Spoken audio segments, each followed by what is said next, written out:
Welcome to the Tech Blog Writer Podcast, your guide to future tech trends and innovation in a language you understand. Now, over to your host, Neil Hughes.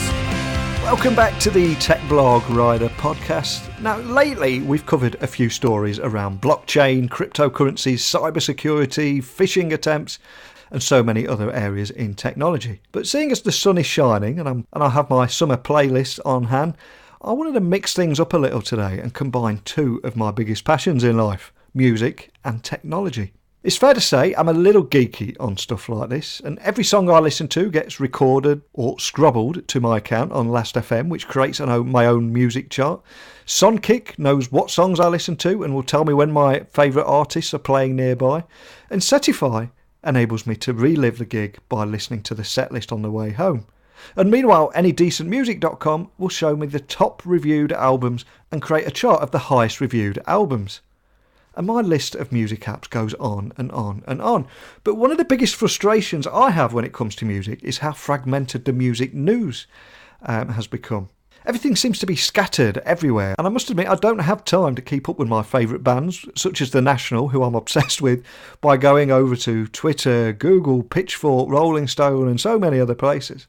However, I recently discovered an awesome app called MuzeRoom, and that app delivers music news based on the artist that you're listening to.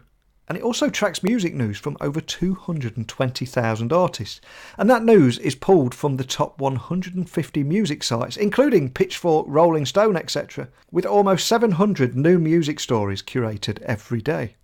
So any tech and music lovers out there should love this episode. So buckle up and hold on tight as I beam your ears all the way to Melbourne in Australia so we can speak with Ronan Mason from MuzeRoom.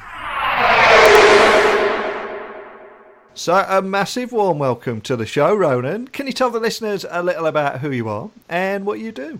Yeah, absolutely. Thanks, Neil. So I'm the co-founder of MuzeRoom and I look after the marketing side of things. And I have a co-founder, Dan, who looks after more of the tech side of things. And yeah, I also work as a digital consultant, and I guess my background's in the music industry, which is kind of what led me on this MuzeRoom journey. Excellent. Now, I am a big music fan and a sucker for adding a little tech into the equation too. So when I read that you guys had recently released an app that delivers music news based on the artist that you're listening to or the artist that you love, and track music news from over 220,000 different artists, I had to get you on the show. So can you set the scene and offer users an overview of MuzeRoom and help them visualise and value what value it can actually bring to music fans? Yeah, absolutely. So we actually started out as a website and we enabled users to track their favourite artists and get fed music news, new releases, and music videos. And the thinking behind that was we were plugging a bit of a gap whereby social media like Facebook is becoming more and more flooded with content, and you were getting less and less updates from the artists that you love. So we launched that web service a couple of years ago, but over time we evolved that offering into the app that we're here talking about today. And we moved more towards music news as you listen. So MuzeRoom is very much a companion service for, the likes of Spotify and Google Music and Apple Music, so that when you're listening to the music, it will feed you music news and updates for the artists that you're currently listening to. So we're very much pitching it as a companion service to those streaming apps. It's kind of information over and above what Spotify offers you or what, Apple Music offers you. They're very good at delivering you the music itself. And we're the layer on top that gives you just that little bit of extra information that makes that listening experience a little bit more engaging and ultimately really just helps you stay in touch. So if you're listening to your favorite artist, let's say you're listening to something like the Foo Fighters, they've just announced a tour, that information will be pushed to you as you're listening, which is the time we feel you'd be most engaged to receive that information. And that news, I believe, is pulled from over 150 music sites, including the famous Pitchfork and Rolling Stone magazine, etc. So for anyone that has their own startup or just an idea at the moment and listening to us talk here, can you tell me where you begin to get 150 premium websites to buy into your app and what you're building? So the beauty, I guess, of the way we built MuzeRoom was that we use publicly available information primarily through what those sites provide through their API. So we don't need, as long as we are adhering to their terms and conditions, we don't need to speak directly to them to pull that information. So that enabled us to go out and actually harvest a lot of this information without having those connections. However, the best way to do business is obviously to deal directly with people. And I think the thing that we've learned is to show the value that we were providing and then help those sites reach more consumers. And through that, we've been able to do some great thing in partnership with some of the bigger brands there. So yeah, we didn't have to deal directly with 150 partners, but we've picked off the ones where we've showed real value and we've tried to partner with them. Just for any other startup founders that are listening, was there any element of fear when you're discussing quite openly your plans and the value that you're going to bring, just in case any of those brands were going to run off with your idea? I think there's always an element of fear, not necessarily around them stealing the idea, but just about you are creating something fresh, new and exciting that you think is fresh, new and exciting, and you're going out there and putting yourself on the line and chatting about that with other people. But I think if you believe in the idea and you've got some good feedback from your fans and your customers, then that fear kind of quickly disappears. So I think when I first started getting involved in more entrepreneurial things, there was definitely fear around the idea thing. But an idea is only a thing. It's and you hear this all the time. It's the execution around the idea which is key. So you and I might have the same idea for something. If we went off and didn't chat for 12 months and then came back together, the idea would have evolved into something completely different based on the execution that we put behind that idea. And that would be very much dependent on our experience, on our contacts, on luck, and on various factors. So I think the best thing to do with an idea is to go out and to talk to people, because not only does that idea grow into something better, but it also opens up opportunities that you may not have got otherwise. Absolutely. So I've got to ask, I mean, you are a music guy, and I'm sure the founders are too. I mean, what was the inspiration behind MuzeRoom? Yeah, well, my background is working, heading up digital teams at major record labels. So I've got, roughly 10 years experience working in the music industry. So I've always been a passionate music fan. That's led me down a career path in the music industry, and I always wanted to step out on my own and create something of value and something fresh and something that was my own idea that provided value to the music industry. And so with MuzeRoom, I felt like a couple of years ago, social media, as I mentioned before, reached a little bit of a point where we stopped seeing as many updates from the artists that we love. And there was a couple of reasons for that, and they made sense for Facebook as a platform, but it meant that us as music fans weren't getting that information. So with MuzeRoom, I felt like there was a real need to plug the gap and provide that information in a push fashion to music fans at the time that matters most, which to us, we feel is when they're listening to that music. So if anyone is listening to us now and downloading MuzeRoom as we speak, can you just talk them through what to expect and what to get them, or how to get the most out of the platform, and how it knows who your favourite artists are? So let's say, for example, that the National are my favourite band. If I'm not listening to the National at the moment, will it wait until I'm listening to them before it pushes that news, or will it already know through my past history?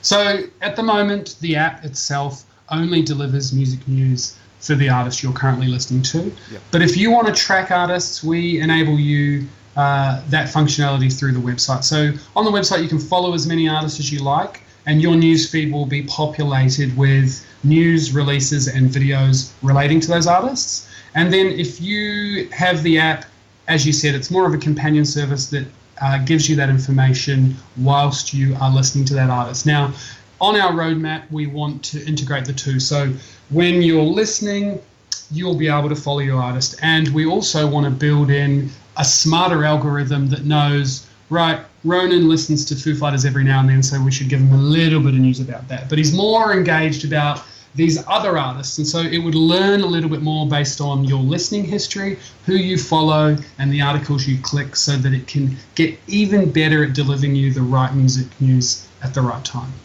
Now, like I said earlier, we do have a lot of startup founders listening to the show, and I recently read a fantastic article about what you learned from launching your app in only 5 months for $5,000. So for anyone that has not seen that article, can you tell me about the lessons you learned in that time? Yeah, absolutely. It's and that was a really good experience putting that article out there. And I know you've got obviously a great history yourself in blogging. And for anyone who's listening who doesn't write the stuff down and put it out there, just absolutely kind of bite the bullet and do it, because that article itself opened up so many different meetings and opportunities for us. But the kind of core stuff that we learned, I think, firstly was go lean or go home.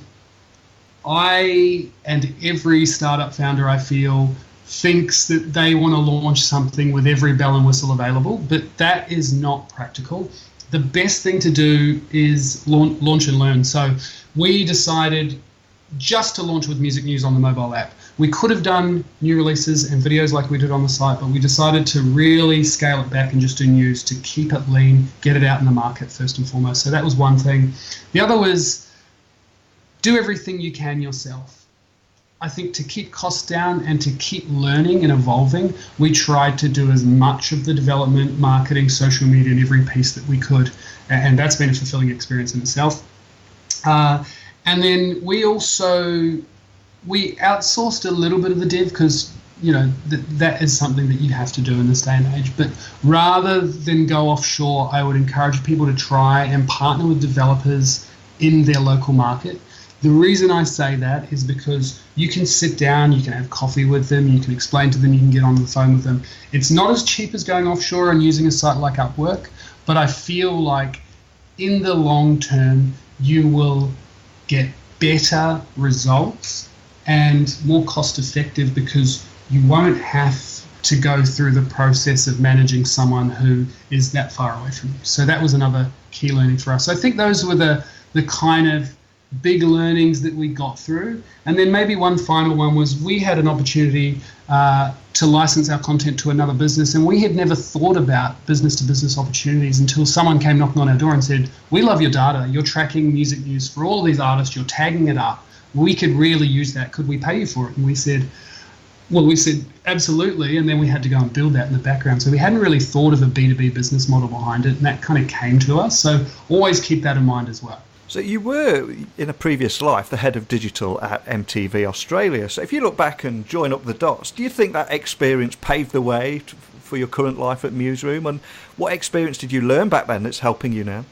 Yeah, absolutely. I think actually taking a step back even further, my first role in the music industry was working in digital marketing for Warner Music, which then led into becoming their head of digital. I think just being fully immersed in a digital space at such an exciting time where everything was changing really positioned me to learn a whole lot of different stuff across so many different aspects of digital, not just marketing, business development, account management, digital strategy, content writing, etc., etc. So it was a fundamental time of change in the music industry. And so I really felt like that equipped me to think on my feet and to really develop my skills across the board in an industry that was changing so much. And of course, digital continues to change. So it's not like those opportunities aren't there anymore. So immersing yourself in as much of that digital stuff and learning from it has been pivotal for me in developing my career, not only working for others, but now working for myself and running my own company. So if we look towards the future, how do you see MuzeRoom and the whole platform evolving and adding those new features? Is there anything that you can share with me today? That I understand you can't probably share too much, but is there any teasers on how you see it evolving? No, absolutely. I think there's two things that we're really passionate about. One is, and as already mentioned, further developing the algorithm so that we deliver content to you in a much smarter way, so that we can have those surprise moments where you learn something that you did not know at a time when you wanted to know it. So getting smarter with the algorithm and how we deliver that information is pivotal. And then just expanding out the amount of content that we curate into the app. So as I mentioned, at the moment we do music news. We want to pull in music videos. We want to pull in more information about gigs. We want to pull more information about releases, maybe even pulling in latest tweet, information from Instagram, so that it really becomes a central repository of what is happening right now to the artist that you're listening to. Because at the moment, you go over to Wikipedia, have a look. You go over Facebook, see what's happening there. Maybe you go to the official site, have a look over here, over there. We want to pull that stuff all together so that you hit play within your streaming service, you open MuzeRoom, and you can fully deep dive into the artist that you're listening to. So if we do have any of those startup founders listening to us today, is there any advice that you would pass down, or the biggest lessons that you've learned?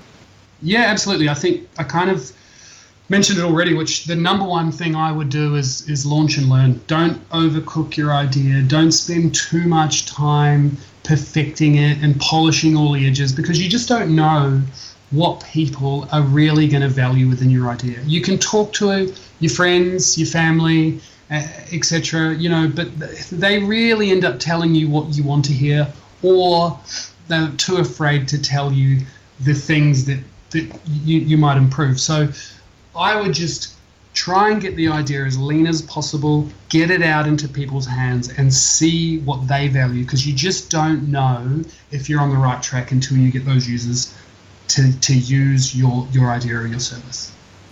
Excellent. Well, huge thanks for coming on today. Before I do let you go, can you just remind the listeners of where they can find you guys online, and also download the app, find it on the web, and maybe contact a member of your team if they have any questions about our conversation today?